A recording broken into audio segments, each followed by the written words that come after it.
Saudara-saudari yang terkasih dalam Kristus, apa kabar? Semoga kita dalam lindungan Tuhan. Salam sehat, berkah dalam. Doa yang diungkapkan dengan kesungguhan hati dan ketulusan hati akan didengarkan Tuhan, dan Tuhan akan mengabulkannya. Santo Lukas dalam Injilnya mencatat sabda Yesus.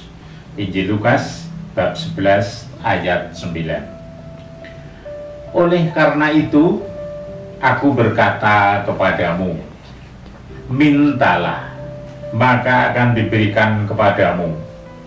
Carilah, maka kamu akan mendapat. Ketoklah, maka pintu akan dibukakan bagimu. Sabda Yesus ini sungguh nyata bagi keluarga kami. Istri saya akan menyampaikan pengalaman hidup yang menjadi pengalaman iman bagi keluarga kami. Mari Ibu silakan sharing pengalaman iman keluarga kita. Terima kasih. Kejadian 26 tahun yang lalu, pada tahun 1994, kami sekeluarga hendak pulang ke kampung halaman untuk menengok kedua orang tua kami, yaitu di Gabus, Purwodadi, Grobogan. Namun bapak saya waktu itu masih bekerja di Solo. Jadi sementara kami bertemu dengan ibu. Lalu kami memang sudah merencanakan lama, kepingin sekali pulang ke kampung halaman dalam rangka mudik lebaran. Sungguh kami merasakan kebahagiaan itu bersama keluarga. Sehari sebelum kami pulang, bapak menyempatkan diri pulang ke Gabus juga. Kepingin sekali ketemu dengan kami karena kami tidak bisa mampir ke Solo. Akhirnya bapak hanya sehari, pagi datang, sore langsung pulang ke Solo lagi karena bekerja. Keesokan harinya kami sekeluarga pulang juga menuju ke rumah kampung halaman suami, yaitu di Rawaseneng, Temanggung. Perjalanan kami juga cukup melelahkan karena juga jauh. Akhirnya kami sore hari sampailah di rumah ibu mertua kami. Sedang kami beristirahat malam hari, setengah 1 atau jam 1 kami dikejutkan dengan kedatangan adik kami dari Solo yang memberitahu bahwa bapak kami sore hari itu sekitar jam 9, setengah 10 malam mengalami kecelakaan, yaitu tabrak lari. Akhirnya kami bergegas mengikuti adik kami dini hari itu juga bersama anak-anak kami yang masih kecil-kecil. Semua masih apa adanya, tas juga belum saya bongkar. Semua apa bekal kami masih tetap di tas itu, langsung kami berangkat bersama adik kami. Lalu kami menuju ke Solo, ternyata bapak sudah ada di rumah sakit Panti Waluyo, dan saya bersama keluarga langsung menuju ke rumah sakit itu. Keadaan bapak sungguh kami prihatin. Dengan tabrak lari itu bapak mengalami gegar otak yang sore itu perdarahan lewat hidung, lewat telinga, dan bapak sungguh tidak sadar dan koma. Lalu dokter mengatakan dengan kejadian ini dan situasi seperti ini, satu-satunya jalan harus operasi. dan operasi tidak boleh lebih dari 24 jam. Akhirnya sore itu juga sekitar pukul 4 sore sebelum 24 jam Bapak dilakukan operasi. Operasinya berjalan dengan lancar dan segala prosedur juga sudah baik. Lalu Bapak ada di ICU selama 24 jam. Lalu setelah diobservasi keadaannya baik, lalu dipindah ke Bangsal. Semuanya normal, tahu siapa ibu, siapa adik saya. Jadi dirawatlah di Bangsal selama 3 hari. Tapi kami dikejutkan lagi, sore hari Bapak mengalami kejang, lalu tidak sadar lagi. Semua dokter juga bingung, ada apa ini? Lalu dengan cepat Bapak di CT scan lagi. Ternyata hasil CT scan itu Bapak mengalami perdarahan otak lagi, dan hasilnya lebih luas. Makanya keputusan sore itu juga operasi kedua Bapak langsung dilakukan tindakan untuk menyelamatkan jiwa Bapak. Lalu operasi cukup lama dibanding operasi yang pertama. Lalu dari ruang operasi Bapak seperti biasa, seperti pasien-pasien yang lain, ditaruh di ICU. Namun di ICU tidak cukup seminggu atau 2 minggu dengan kondisi Bapak yang memprihatinkan. Sering kedinginan, sering kejang, koma, lalu dicari. Ternyata hasil lab itu menunjukkan bahwa ternyata Bapak kurang gizi. Lalu kami ditawarkan, kalau kasus seperti ini harus ditambah dengan vitamin atau suplemen yang harus masuk dalam tubuh Bapak.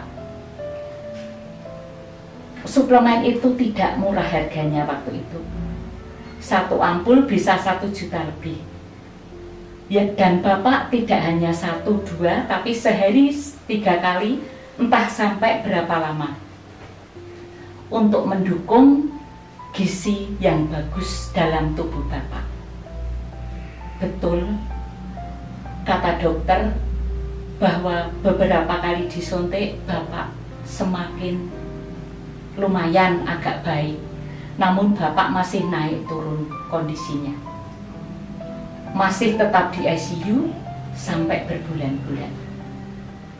Lalu saya sudah tidak kuat lagi, hanya doa dan doa yang dapat kami sampaikan kepada Tuhan. Dalam kegelisahan melihat Bapak kami yang masih koma, saya berdoa kepada Tuhan dan mohon pertolongan kepada Bunda Maria untuk mendaraskan doa Rosario. Dan hanya satu doa yang kami sampaikan kepada Tuhan dan Bunda Maria, Tuhan, bila Engkau berkenan, berikanlah kesembuhan bagi Bapak saya. Saya kepingin sekali berbakti kepadanya kalau masih diberi kesempatan hidup. Syukur-syukur kami bisa memberikan perhatian khusus, balas budi. Karena Bapak selama ini terlalu sayang pada anak-anaknya, dengan ketulusan mendidik, merawat kami anak-anaknya. Dengan ketulusan Bapak, saya ingin sekali berbakti. Berilah kesempatan untuk kesembuhan Bapak saya. Itu doa yang saya sampaikan kepada Tuhan. Doa ini sungguh-sungguh saya mohon dengan ketulusan hati untuk kesembuhan Bapak saya. Hal yang kami pikirkan selain kondisi Bapak koma, kami memikirkan hal biaya. Biaya operasi pertama, saya sudah diberitahu oleh pihak rumah sakit dengan jumlah yang seperti itu. Saya tidak bisa memohon kepada Tuhan, hanya kami berpasrah, sumonggo, kami tidak tahu harus bagaimana. Lalu minggu depannya kami berkunjung ke sana, pihak rumah sakit mengatakan untuk biaya operasi yang pertama sudah dihitung dan Bapak bisa memakai jaminan kecelakaan kerja. Jadi waktu itu bisa di-cover dari situ. Lalu biaya yang kedua nanti bagaimana? Karena di ICU cukup lama dan kami berlima itu masih hidup serba pas-pasan. Kami tidak mungkin bisa membantu biaya rumah sakit itu. Ternyata Tuhan sungguh murah hati. Dengan segala permohonan kami dan keluarga, ternyata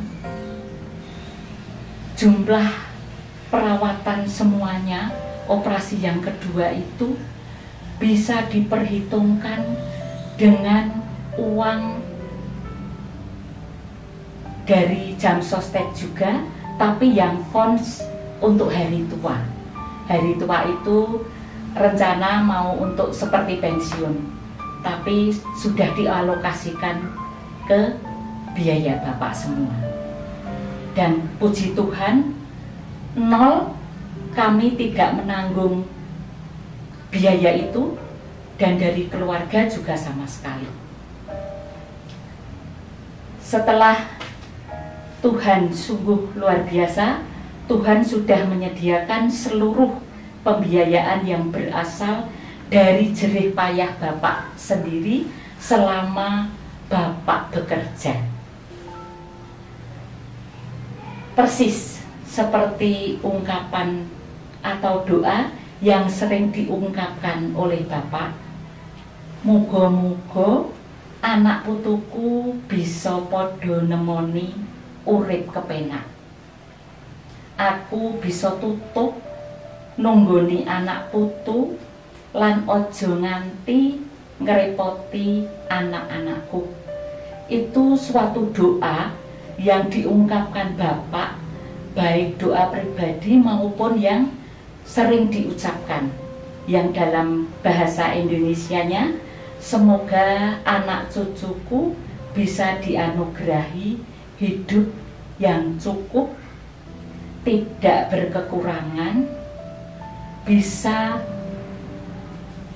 dianugerahi, semoga anak cucuku bisa dianugerahi hidup cukup, tidak berkekurangan, bisa mendampingi semua anak cucu, dan jangan sampai merepotkan anak-anak. Ini juga sungguh merupakan doa dari Bapak. Terbukti Bapak masih bisa mengalami cucu terakhir. Cucu yang ke-14 itu anak bungsu kami. Bapak masih mengalami sampai dengan anak kami umur 3 tahun. Tuhan sungguh luar biasa. Bapak kami masih diberi bonus usia sampai 8 tahun. Dan selama 8 tahun, Bapak Ibu tetap diberi rezeki. Setiap hari tidak pernah kekurangan, walaupun tidak mendapatkan pensiun. Bapak Ibu dan saudara-saudara yang terkasih, kini Bapak kami sudah tiada. Namun kami percaya bahwa Bapak sekarang sudah damai di surga bersama Yesus yang diimaninya sebagai juru selamat pribadi dan juga juru selamat umat manusia seluruhnya. Dan beliau sekarang sudah menjadi pendoa bagi kami, juga bagi ibu, istri yang sangat dicintainya, dan anak-anak, cucu, dan buyut. Inilah pengalaman iman kami yang sungguh tak ternilai, dan ternyata sungguh Tuhan murah hati, memberi kelimpahan berkat bagi keluarga kami. Bahkan doa-doa yang kami unjukkan, Tuhan memberikan lebih dari yang kami minta sampai hari ini pada keluarga kami. Bapak, Ibu, dan saudara-saudari yang terkasih, semoga pengalaman iman keluarga kami ini sungguh bisa menambah dan semakin memperteguh iman Bapak, Ibu, dan saudara sekalian kepada Tuhan Yesus. Demikian pengalaman iman kami, berkah dalam. Amin.